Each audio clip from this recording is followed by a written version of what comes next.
Mari kita berdoa. 我们低头祷告。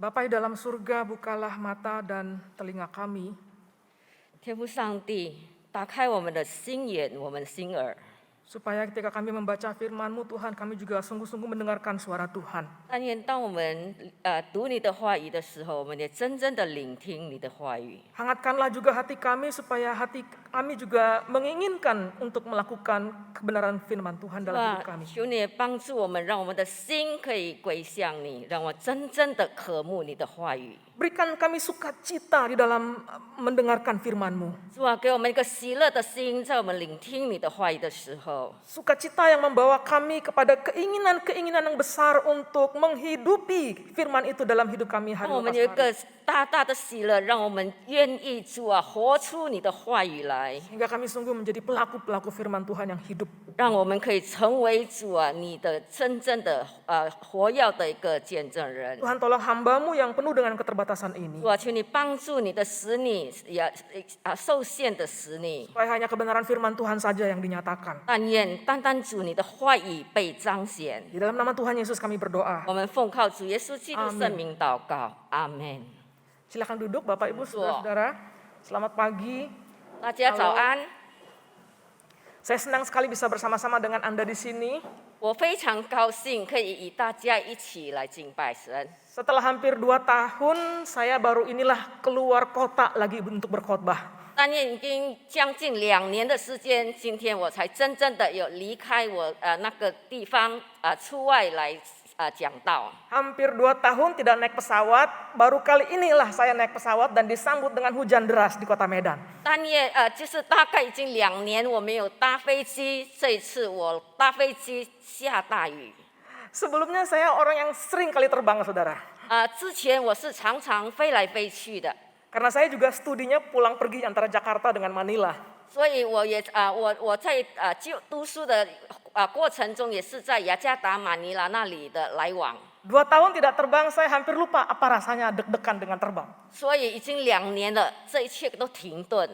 Tapi sukacita saya terbayarkan melihat Bapak Ibu Saudara-saudara ada di sini. 但是我非常的高兴看到弟兄姐妹你们在这里。 Kita bisa bersama-sama lagi ibadah bersama walaupun secara terbatas. 我们虽然受限制，但是我们可以一起来敬拜、来崇拜神。 Ini memperlihatkan bagaimana Tuhan terus memimpin kita hari demi hari melalui masa-masa sulit ini. 所以这个证明说，上帝每一天的来带领我们。 Tapi sungguh Dia tidak pernah sedikit pun melupakan kita. 上帝从来没有遗忘过我们， Secara pasti Dia terus memegang tangan kita. 所以他仍然的就是抓住我们的手。 Dan saya bisa merasakan semangat Bapak Ibu Saudara-saudara di dalam beribadah pagi hari ini. 所以我可以感受到今天早上弟兄姐妹你们在这里的崇拜。 Saya mengucapkan terima kasih kepada Musliong dan juga kepada Bapak Ibu Majelis Jemaat yang sudah memberikan kesempatan kepada 所以 saya 我非 melayani 常感 bersama-sama. 谢，就是梁牧师还有所有的会友执事们。 Firman Tuhan yang akan kita renungkan pada pagi hari ini diambil dari Matius 16 ayat 24 dan 25. Kita akan baca 2 ayat saja. 所以弟兄姐妹，今天的经文来自马太福音16章24、25节，我们读这2节。 Saya akan bacakan dalam bahasa Indonesia lalu kemudian diikuti dengan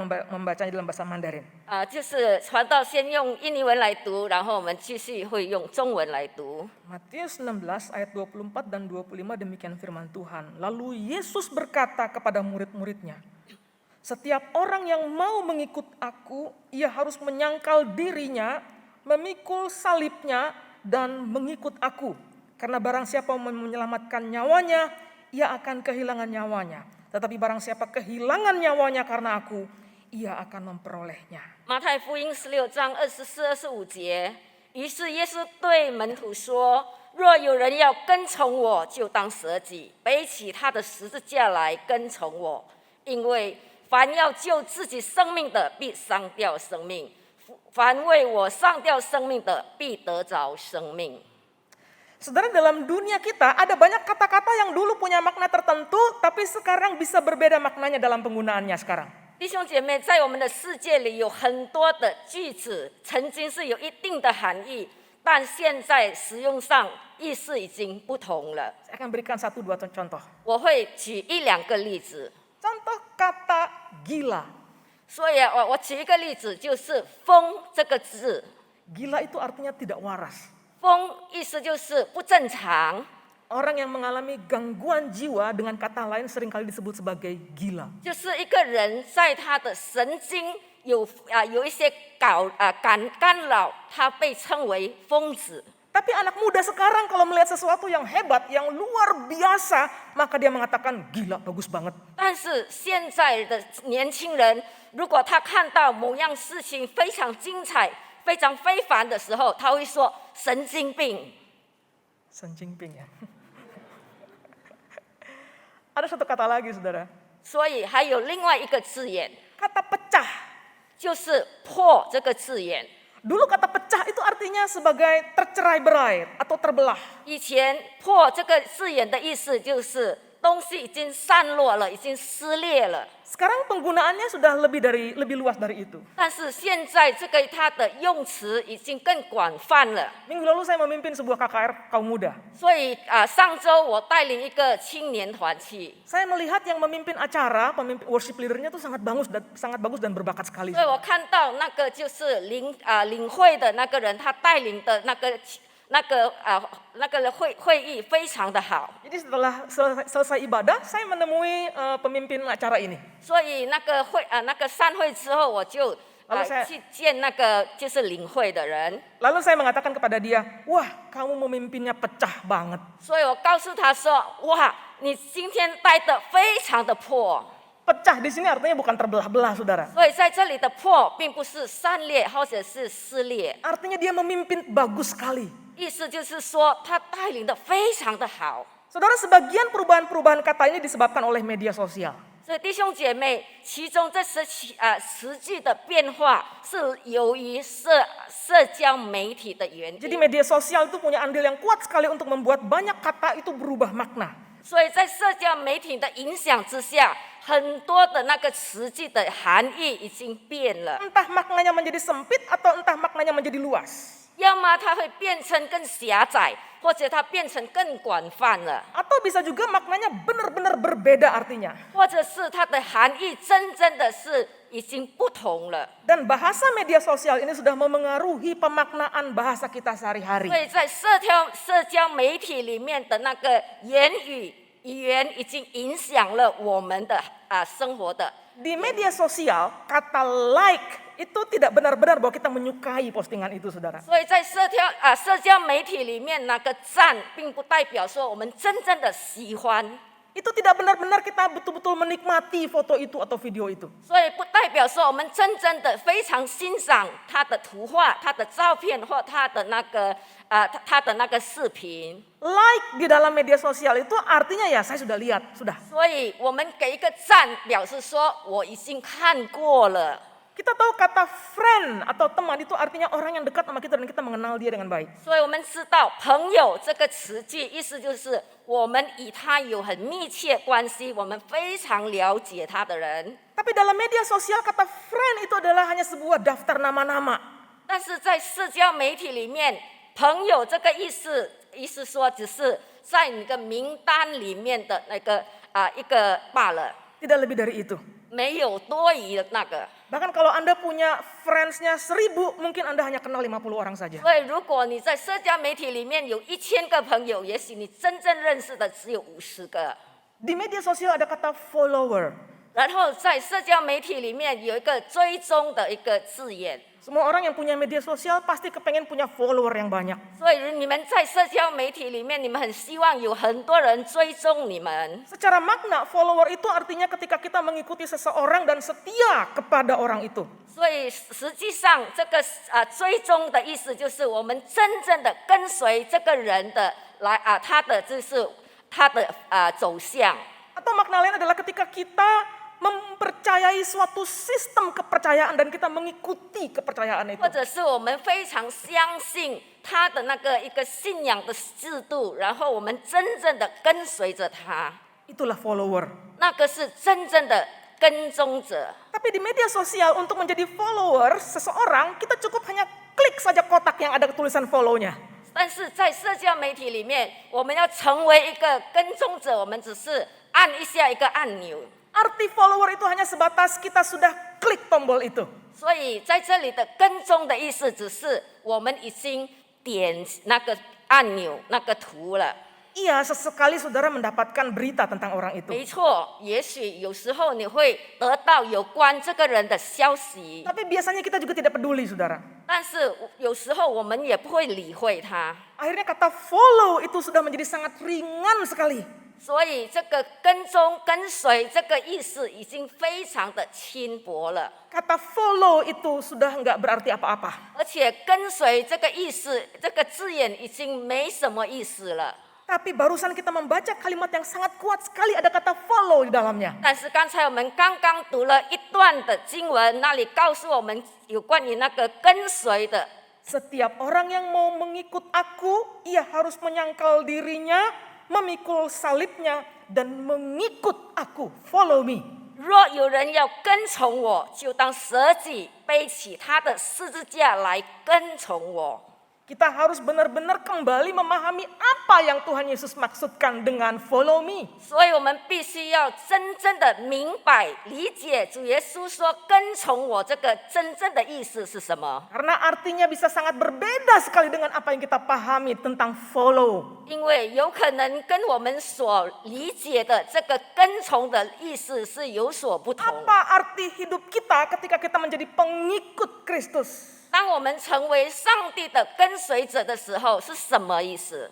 Saudara, sama seperti banyak kata yang berubah, begitu juga seringkali kita menggunakan kata-kata tertentu tapi kita tidak tahu maknanya. 所以，好像刚才我们提到，有很多的字眼，它的意思已经不同了。所以，也许在我们这个跟从这一方面，它的意思已经也不一 Kita 样。 menyebut diri kita pengikut Kristus, tapi apakah kita sungguh-sungguh paham apa artinya mengikut Kristus? 我们已经自称说我们是跟随耶稣的人，但是是否我们真正的理解、明白什么是跟随基督？ Apakah kita sungguh-sungguh dalam hidup kita setiap hari benar-benar mengikut Dia? 我们是否每天在我们的生活里面，我们真正的跟随着他？ Mari kita merenungkan apa yang dimaksud oleh Tuhan Yesus ketika Dia mengatakan, ikutlah aku. 让我们一起来思考，主耶稣说：“来跟从我”，这个是什么意思？ Apa artinya menjadi pengikut Kristus? 我们耶稣说：“来跟从我”，跟随耶稣的人的意思是什么？ Saudara, yang pertama Yesus bilang, setiap orang yang mau mengikut Dia harus menyangkal diri. 主耶稣说：“第一，每一个要跟从我的人，他必须要舍己。 Saudara, apakah yang dimaksud dengan menyangkal diri? 什么是舍己呢？ Minggu lalu Musa Budi memberikan arti menyangkal diri sebagai mendahulukan kehendak Allah lebih daripada keinginan diri. 所以上周布利牧师已经告诉我们有关舍己的定义，就是把上帝的旨意摆在我们个人的意志上。 Saudara, menyangkal diri juga termasuk menolak bahkan secara terus-menerus berusaha untuk mematikan keinginan diri. 舍己也包括拒绝，甚至不断的试图杀灭自我的那个欲望。 Mengapa begitu? 为什么？ Diri kita yang berdosa ini sesungguhnya menghasilkan keinginan-keinginan yang berdosa juga. 因为我们这个罪人，我们不断的会产生了控制我们的欲望。 Keinginan-keinginan itu terus menguasai diri kita. 而且那些欲望不断的在那里控制着我们， Maka ketika kita menyangkal diri, maka kita tidak mengakui keinginan itu. 所以当我们愿意舍己的时候，我们再不承认那些欲望了， Atau kita menolak untuk mengikuti keinginan itu. 或者是我们拒绝那些欲望， Bahkan kita berusaha mematikannya. 所以我们会尽量的想办法的试图的去灭绝它。 Saudara, kalau kita membaca ayat sebelumnya, ada satu peristiwa di mana Petrus ditegur keras oleh Tuhan Yesus. 所以我们看这个之前的一节彼得曾经被主耶稣斥责。 Petrus ditegur keras karena dia memperlihatkan keinginannya, bukan keinginan Tuhan. 主耶稣斥责彼得，是因为彼得把他自己的那个欲望表达出来。 Di ayat 21 Tuhan Yesus mengatakan bahwa ia harus pergi ke Yerusalem dan menanggung banyak penderitaan. 在21节那里，主耶稣说他必须上耶路撒冷去受许多的苦， Dia menjelaskan bahwa dia akan dibunuh dan bangkit pada hari 而且 ketiga. 他说他并且会被杀死，第3天复活。 Mendengar perkataan Yesus ini, lalu Petrus menarik Yesus dan menegur Yesus. 所以听到耶稣这句话，彼得马上拉住耶稣，然后对耶稣说 Tuhan, kiranya Allah menjauhkan hal itu. Hal itu sekali-kali tak akan menimpa engkau. 主啊，万不可如此，愿上帝远离此事。 Perkataan Petrus itu kelihatannya bagus. 所以我们听彼得说的话，好像是很对， Seakan-akan dia menunjukkan ekspresi kasih sayang kepada Tuhan Yesus. 感觉上他是要表达对耶稣的爱意， Dia nggak mau Tuhan Yesus mati begitu aja. 他不愿意主耶稣受苦而死。 Tapi sebenarnya Petrus melakukan hal itu bukan karena kasihnya kepada 但 Yesus. 是其实彼得他做这一切，不是因为爱耶稣， Justru dia melakukan itu karena kasihnya pada dirinya sendiri. 他只是因为他爱他自己。 Yang dia pikirkan adalah dirinya sendiri, bukan Kristus. 他所想的不是耶稣，是他自己。 Apa sebenarnya yang Petrus pikirkan, saudara? 所以彼得他所想的是什么呢？ Saudara, kita tahu Petrus baru saja membuat suatu pengakuan yang penting tentang Yesus sebagai Mesias. 弟兄姐妹，我们知道彼得刚刚他才表达了一个宣告，非常重要的。 Jadi dia mengatakan kepada Yesus, engkau adalah Mesias anak Allah yang hidup. 所以他对耶稣说：“你是弥赛亚，是永生神的儿子。 Jadi dalam pikiran Petrus itu, Mesias itu harusnya tidak menderita, harusnya tidak mati. ”所以在彼得的想法，弥赛亚是不应该受苦、不应该死的。 Buatnya Mesias macam apa yang kalau menderita dan mati gitu. 对他来说，如果弥赛亚必须要受苦、必须要死，那是什么弥赛亚？ Petrus tidak mau pengakuannya ini, pengakuan yang hebat ini akhirnya menjadi bahan tertawan atau pengakuan yang kosong. 所以彼得不要他这样的一个宣告成为了别人的一个笑柄。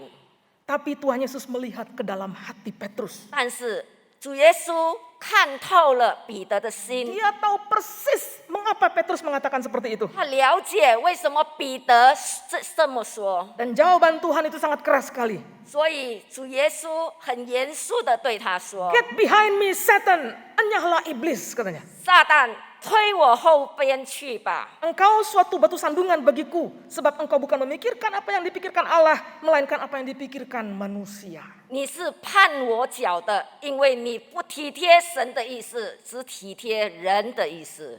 Padahal sebelumnya Petrus dipuji, saudara. 在之前，我们看到彼得才被耶稣称赞， Yesus bilang sama Petrus, berbahagialah engkau Simon bin Yunus. 所以主耶稣说：“约拿的儿子西门，你是有福的， Sebab bukan manusia yang mengatakan itu kepadamu, melainkan Bapakku yang di sorga. 因为这不是属血肉的人指示你的，乃是我在天上的父指示你的。” Mungkin Petrus bangga dipuji. 所以当彼得被称赞的时候，也许他很高兴。 Sekarang Petrus dihardik oleh Tuhan Yesus. 但是现在彼得被耶稣去斥责他， Enyahlah iblis. 撒旦推我后边去吧。 Iblis telah memakai pikiran-pikiran Petrus untuk menggagalkan rencana Allah untuk menyelamatkan manusia. 所以撒旦已经利用了彼得的思想来阻挠了神拯救人类的计 Jadi 划。 pikiran Petrus ini adalah pikiran manusia yang sebenarnya terkait erat dengan natur kita yang berdosa. 所以彼得这样的一个人类的思想，跟我们罪人罪性的有着密切的关联。 Pikiran-pikiran yang diwarnai oleh egosentris kita. 所以这意思就是说，我们常常就是自我为中心， Kita yang selalu mencari keamanan dan kenyamanan untuk diri sendiri. 我们常常就是自己寻找自己的安全、自己的舒适， Mencari kekayaan dan kekuasaan untuk kepuasan diri sendiri. 我们寻找财富，我们寻找权利，是为了我们自己。 Pikiran-pikiran kita dikuasai oleh keinginan diri kita sendiri, saudara. 所以我们的思想就被了我们自己的欲望所控制着。 Bapak Ibu Saudara-saudara, kita tidak perlu mengajar anak-anak kita untuk egois. 所以弟兄姐妹，我们不需要教导我们的孩子们，叫他们要自私， Dia udah jadi egois dengan sendirinya. 但是他们自然而然自己就是会自私， Dan dia menjadi tumbuh memperjuangkan hanya untuk mendapatkan apa yang sesuai dengan dirinya. 而且他会不断的自己成长，而且他会去争取他自己的利益。 Pikiran yang hanya mementingkan diri, itulah yang harus disangkal, ditolak, dan dimatikan. 所以就是这样一个自私的想法，我们必须要去舍弃它，我们需要拒绝它。 Sehingga yang kita inginkan selalu keinginannya Tuhan. 我们必须要不断的就是去思考上帝的意念。 Kalau saya disakiti orang, keinginan saya adalah membalas. 所以例如说，我被人家伤害，所以我希望我想要做的就是我去报复， Karena saya sudah disakiti. 因为我已经被伤害了。 Saya perlu dipuaskan dengan cara membalas orang itu. 如果我可以报复的话，我会觉得很有满足感。 Tapi kalau saya menyangkal diri, maka saya menolak untuk membalasnya. 但是如果我是舍己的人，我要拒绝一个报复这样的行为， Karena itu bukan keinginannya Tuhan. 因为那并不是上帝的意思。 Keinginan Tuhan adalah saya mengampuninya. 上帝的意念就是要我们饶恕他， Keinginan Tuhan adalah saya menjalani hidup yang penuh damai di dalam Tuhan. 然后上帝的意念是要我们就是平静的活在神的里面。 Itu artinya saudara kita harus sampai pada tahap bahwa hidup ini bukan tentang saya. 所以我们必须要达到某一个程度，我们的生命已经不再是我 Hidup 了， ini adalah tentang Tuhan. 但是我们一切都是属于上帝 Karena 的。 dialah yang sedang saya ikuti keinginannya. 因为我们意思就是说，我们正在跟随着他的意思。 Jadi langkah pertama ini memperlihatkan bahwa kita tidak lagi memiliki diri kita. 所以在第一步骤，我们看到我们已经不再拥有我们自己了， Tapi hidup kita dimiliki Tuhan. Seluruh kendali hidup ada pada Tuhan, 但 bukan 是 saya. 我们所有那个控制权已经是在神的手里。 Yang kedua, orang yang mau mengikut Yesus harus memikul salib. 第二点，要跟随耶稣的人必须背起他自己的十字架。 Saudara, kita mengenal salib hanya dari dalam cerita Alkitab. 弟兄姐妹，我们认识这个十字架，只是透过圣经的故事。 Kita mungkin tidak familiar atau menghayati apa arti salib seperti pembaca Matius mendengar kata salib. 我们不可能很熟悉、很深入的了解钉死十字架事件的严重的程度。 Kata salib di telinga mereka itu pasti beda dengan kata salib di telinga kita. 所以，当这个马太福音的读者他们听到的十字架，跟我们所看到的十字架意思是完全不同的。 Makna yang kita pahami tentang salib itu luas sekali, saudara. 所以我们理解十字架的含义是非常广泛的。 Kata salib membuat kita ingat dengan banyak perhiasan kalung-kalung salib kita, bukan?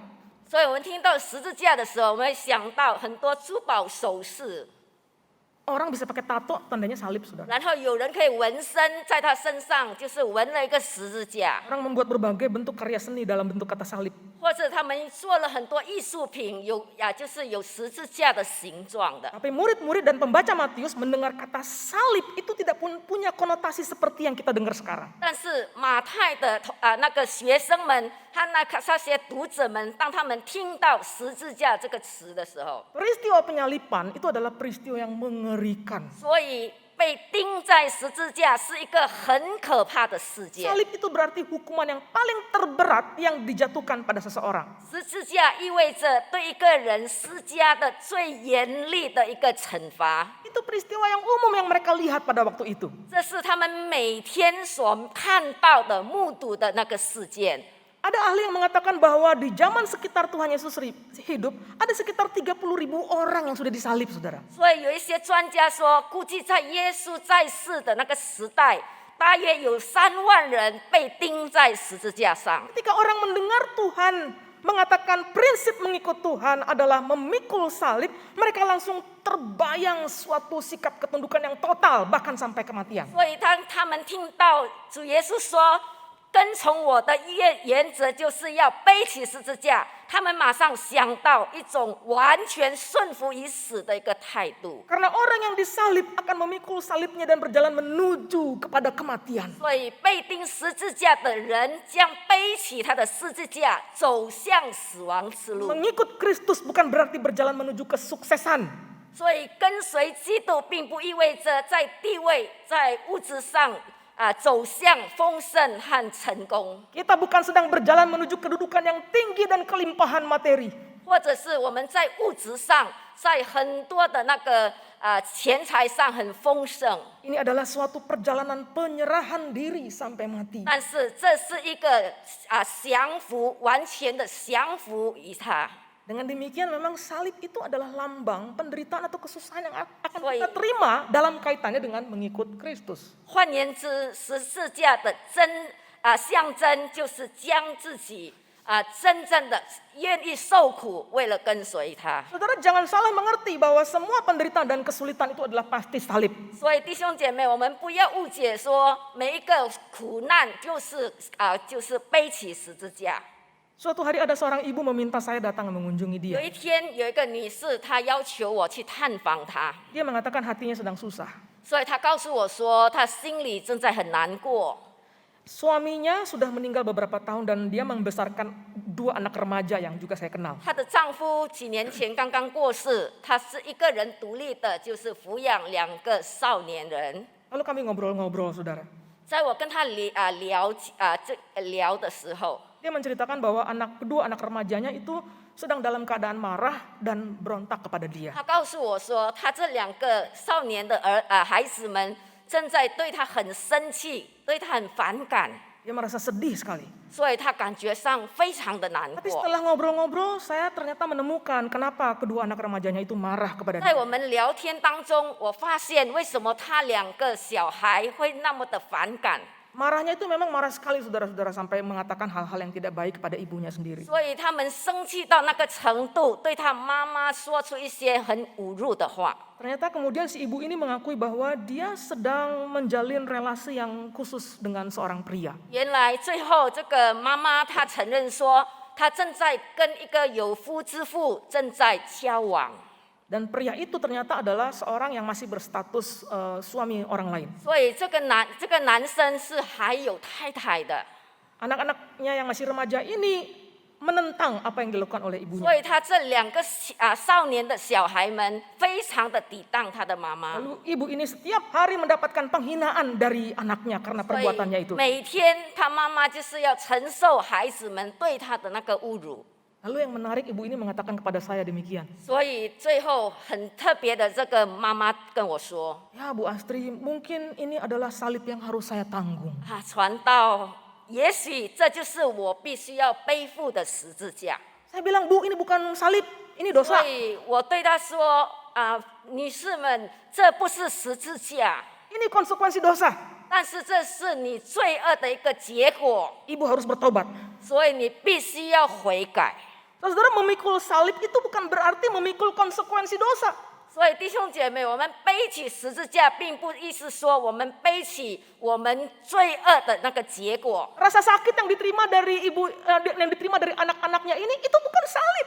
所以我们的疾病带给我们的痛苦，那并不是十字架。 Salib itu bukan kesusahan-kesusahan dalam rumah tangga, itu salib saya, bukan. 所以并不是我在我生活里面的一些困难，那叫做十字架。 Salib itu bukan saya sakit, udah bertahun-tahun dan itu salib saya, itu bukan salib. 所以我的已经好多年，我身体不好，身体有疾病，那是我的十字架，那不是。 Salib yang kita pikul adalah konsekuensi dari mengikut Kristus. 所以我们要背的十字架，是我们跟随耶稣的一个结果。 Ketika saya menanggung penderitaan karena kebenaran Tuhan ditegakkan. 当我在传福音，当真理被确立时，我不得不必须要忍受的那个痛苦。 Ketika kata-kata kebaikan saya, pertolongan saya kemudian diartikan dan menjadi penghinaan buat diri saya, itulah salib. 当我说出好的话、真理的话，我被抵挡那就是我的十字架。 Ketika saya harus menanggung penderitaan karena Injil diberitakan, itulah salib. 当我把福音要传开的时候，我必须要承受的那个苦难痛苦，那就是十字架。 Ketika saya harus dikeluarkan dari pekerjaan saya karena saya ini orangnya jujur dan tidak mau bekerja sama untuk melakukan kejahatan, itulah salib. 当我被解雇，因为我不愿意就是去做犯罪的行为的时候，那就是我的十字架。 Kesusahan dan kesulitan yang saya dapat karena saya melayani Tuhan, itulah salib. 所以，当我侍奉上帝的时候，我所面临的那些艰难苦难，那才是我的十字架。 Setiap orang yang mengikut Tuhan harus siap memikul salib. 所以，每个跟随主的人必须准备好背起自己的十字架。 Yang ketiga, kalau sudah mematikan dirinya dan rela memikul penderitaan salib, maka yang berikutnya adalah berjalanlah mengikut Tuhan. 第三点，如果你已经把自己杀灭了，愿意承担十字架的痛苦，那么下一步就是跟随神，与他同行。 Berarti follow me itu artinya menjadikan Tuhan sebagai pola hidup kita. 所以跟从我的意思就是说，让上帝成为我们生活的那个模式。 Kita mengerjakan apa yang Dia kerjakan. 我们愿意做他所做的， Kita mengasihi yang Dia kasihi. 我们愿意去爱他所爱的。 Bila kita mengaku melayani Tuhan, maka jejak kakinya lah yang kita ikuti. 当我们自称侍奉上帝的时候，所以我们跟随着他的脚印， Kita mengikuti ketaatannya yang sejati kepada Bapaknya. 我们就是效法他对天父的那个真正的一个顺服。 Mengikut Tuhan berarti kita sedang mengikuti seluruh prinsip Tuhan. 所以我们跟随主的意思就是我们遵随上帝一切的那个原则。 Kita mengikuti cara Tuhan memandang dunia ini. 所以我们必须要跟随上帝看这个世界。 Kita mengikuti bagaimana cara Dia menjalani hidupnya yang singkat itu. 所以我们要跟随着他如何在他短暂的一生的那个生活的方式。 Saudara, ketika kita memutuskan untuk menerima Kristus sebagai juru selamat kita, kita memutuskannya sekali untuk selama-lamanya. 所以当我们决志要接受耶稣成为我们的救主的时候，我们一次的决志，永远的跟随。 Tapi mengalami hidup memikul salib itu adalah hidup keseharian. 但是背起十字架，那是每天生活必须要做的， Itu perjuangan setiap hari. 那是我们每天必须要去奋斗的。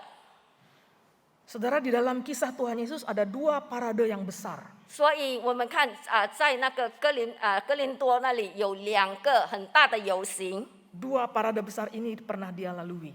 就是我们看主耶稣曾经经过两个大的游行。 Parade pertama adalah dalam peristiwa Tuhan Yesus masuk ke kota Yerusalem. 所以第一大游行就是当主耶稣进入耶路撒冷的时候， Dia masuk ke kota itu seperti arak-arakan yang luar biasa. 所以在他进入耶路撒冷的很多人在那里欢呼他， Semua orang mengeluh-elukan Dia. 所以每个人都在那里欢呼着他。 Murid-murid pun berjalan di sampingnya dengan bangga sekali. 所以他的门徒在他左右走动，也感觉到非常的光荣。 Teriakan orang-orang yang memuji Tuhan itu seakan-akan suara yang indah di telinga 所 murid-murid. 以在他们听到那些人欢呼的声音，是很美妙的声音。 Itu merupakan parade yang besar sekali, 它 saudara. 是一个很大的一个游行， Tapi sebenarnya itu bukan satu-satunya parade. 但是那不是独一无二的游行。 Beberapa waktu kemudian ada parade yang lain. 所以在这个之后，还有另外一个游行， Dia melewati jalan yang sama. 就是他必须要经过同样的路， Tapi kali ini paradenya berbeda. 但是这一次的游行是不一样。 Tidak ada sorak-sorak Hosana anak Daud. 在那里已经没有和撒那的欢呼声， Tidak ada jubah yang ditebarkan di jalan. 所以已经没有那些袍子被他铺在地上。 Yang ada hanyalah kengerian jalan salib. 所以那时候所有的只是一个背负十字架的道路， Dan dalam parade itu hanya Tuhan Yesus yang berjalan sendiri. 而且在那个游行中，只有耶稣自己一个人独行， Murid-murid tidak ada di samping kiri kanannya. 他的门徒没有在他左右， Tidak ada yang mau ikut dalam parade itu. 没有人跟随在那个游行当中。 Padahal sebenarnya dalam parade itulah sesungguhnya kita harusnya ada. 应该这样的一个游行，我们必须参与的， Karena kita dipanggil mengikuti jalan Tuhan. 所以我们必须要跟随他的脚步， Yaitu rela memberi diri untuk melakukan kehendak Tuhan. Justru- Walaupun kematian menjadi konsekuensinya. 就是我们必须愿意把自己摆上，就算那个结果是一个死亡。 Saudara, menyangkal diri, memikul salib, dan mengikut Dia itu bukan bicara hidup yang selalu menderita sebenarnya. 所以弟兄姐妹，背负十字架，并不是说我们每天都是在受苦， Ini bicara tentang relasi, saudara. 但是这所谈到的是我们与他的关系， Ini bicara the way of life. 就是我们的生命里面的与他的那个连结。 Biarlah ini menjadi sikap kita dalam menjalani kehidupan kita sehari-hari. 所以必须在我们每天生活中的那个态度上， Hidup yang kita jalani hanya untuk menjalankan kehendak Tuhan. 所以在我们进行每一天的生活中，我们只是按照他的旨意来做。 Parade yang sesungguhnya adalah di jalan salib itu. 所以真正的那个游行就是十字架道路的游行。 Di zaman hukuman salib berlaku, saudara, masing-masing orang yang dihukum itu membawa salibnya masing-masing. 所以在这样的一个刑法中，他们每一个人必须要背起他的十字架来行走。 Kenapa? 为什么？ Karena tidak ada jalan balik, saudara. 因为那个是没有回头的道路， Itu jalan satu arah menuju 因为那个 kematian. 是单行道。 Jadi sebenarnya salib kita ini sama. 所以上帝的十字架也是一样。 Salib saudara, salib saya, salib Musliung, kita sama sebagai 所以 orang percaya. 你我或者牧师，他的十字架都是一样的。 Salib kita adalah memutuskan untuk mengikut Kristus sepanjang hidup kita. Walaupun untuk itu kita harus menanggung kesusahan. 我们的十字架就是我们决志一生中背起那十字架来跟随我们的主， Itu salib kita. 那就是我们的十字架。 Keputusan memikul salib adalah keputusan mengikut Kristus. 如果背起十字架是我们对跟随主的一个决志， Semoga setelah ini ketika kita mengatakan aku pengikut Kristus itu bukan hanya di mulut kita saja. 所以但愿我们说我们是跟从耶稣，并不只是口头上的一个口头禅而已。 Itu bukan istilah-istilah yang kita sendiri tidak mengerti, tidak paham 那 artinya apa. 并不是一个名词，我们自己都不明白的名词。 Tapi kita tahu ketika kita mengikut Kristus maka dia menjadi pusat hidup kita. 但是当我们知道我们是他的跟随者，我们知道我们这一生就是要跟随着他。 Mari kita berdoa. 我们低头祷告，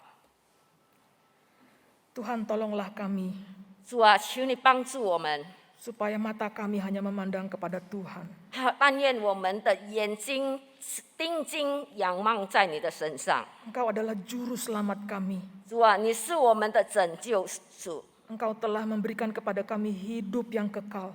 你已经赐给我们永生的生命。 Namun kami harus menjalani hidup keseharian kami 主啊，虽然在我们日常生活， di jalannya Tuhan. 我们必须走在你的道路上。 Kami tahu ketika kami berjalan di jalannya Tuhan akan ada kesusahan. 我们知道走在主你的道路上并不轻省， Tapi kami memutuskan untuk tetap mengikut Engkau. 但是我们已决志，主啊，我们要永远的跟随你。 Apapun konsekuensi yang datang kepada kami. 主啊，我们不管那结果是什么， Kesusahan, kesulitan. 也许是困难，也许是难处， Tidak punya banyak materi. 但我们没有很多的选择， Tidak punya kedudukan tinggi. 我们没有很高的地位， Tidak banyak orang yang menyukai. 没有很多人要了解， Tapi semua itu bisa kami tanggung. 但是这一切我们都可以承担。 Karena kami tahu kami adalah pengikut Kristus. 因为我们知道，我们就是你的追随者。 Jalan yang kami lalui adalah jalan kemuliaan bersama-sama dengan 我 Tuhan. 们知道，我们所走的路是充满荣耀的道路。 Hiburkanlah hati yang sedang susah sekarang. 主啊，求你安慰那受伤的心。 Susah karena harus mempertahankan kebenaran. 主啊，那些为了真理必须要承受很多的苦难。 Tapi biarlah mereka tetap menemukan sukacita di dalam Tuhan. 但愿主啊，他们仍然可以在主你里面得到喜乐。 Karena jalan yang mereka lalui adalah jalan kemuliaan. 然后他们所走的道路是充满着荣耀的道路。 Terima kasih Bapak. 感谢天 Dalam nama 父， Tuhan Yesus kami 我 berdoa. 们奉靠主耶稣基督圣名祷告， Amin. 阿门。